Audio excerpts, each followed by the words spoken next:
So A will have income from E and E will have income from B. For 19, I'm saying.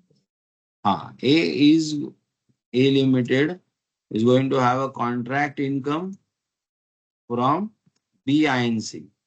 ऊपर का वाला ही question है, थोड़ा अलग तरीके से मैंने लिखा है सर. और बी का क्या है, ई के साथ है, ई लिमिटेड का बी के साथ है. सो बी को इनकम किससे होगा, सॉफ्टवेयर सर डेवलपमेंट. ए को ई से होगा ना इनकम?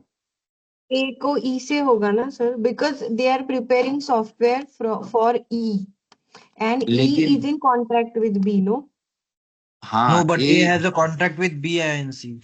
हाँ मैंने इसलिए आगे भी दिया है ना, A is having a contract with B INC USA. तो यूएस So वाली जो कंपनी है उसने ए लिमिटेड को काम दिया है yes. सॉफ्टवेयर बनाने के लिए. So तो A has आपको, income from B. हाँ, तो दिस सोर्स डॉक्यूमेंट के ऊपर ये सारी चीजें हैं, लेकिन अभी इतना सब नहीं सकते. तो अंडरस्टैंड करने के लिए मैंने रिप्रेजेंटेटिव एग्जांपल डाले कि ऑन बिहाफ जब कॉन्ट्रैक्ट्स पे होता है तो नेचर भी पता चलना चाहिए ना. अभी ऊपर के केस में data processing is the nature of work and data processing means your income of contract only, there is nothing professional applicability. But when I am saying यहाँ पे सॉफ्टवेयर डेवलप हो रहा है तो कॉन्ट्रैक्ट इनकम जो है वो ए लिमिटेड को है, क्योंकि ए ने बी के साथ कॉन्ट्रैक्ट किया है और बी का क्लाइंट है ई लिमिटेड. जो ई लिमिटेड ने बी के पास अप्रोच हुआ है कि हमें सॉफ्टवेयर डेवलप करके दो. तो सॉफ्टवेयर डेवलपमेंट का इनकम जो है वो बी इनकॉर्पोरेशन को होगा और ए लिमिटेड को कॉन्ट्रैक्ट वाला इनकम होगा कि बी के लिए जो भी काम है वो करना है.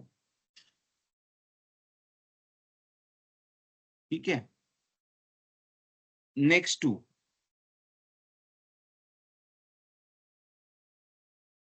A sold the food grains produced in farm of B located in India. And second is A sold food grains produced in farm of B located outside India. किसको इनकम है यहाँ पे?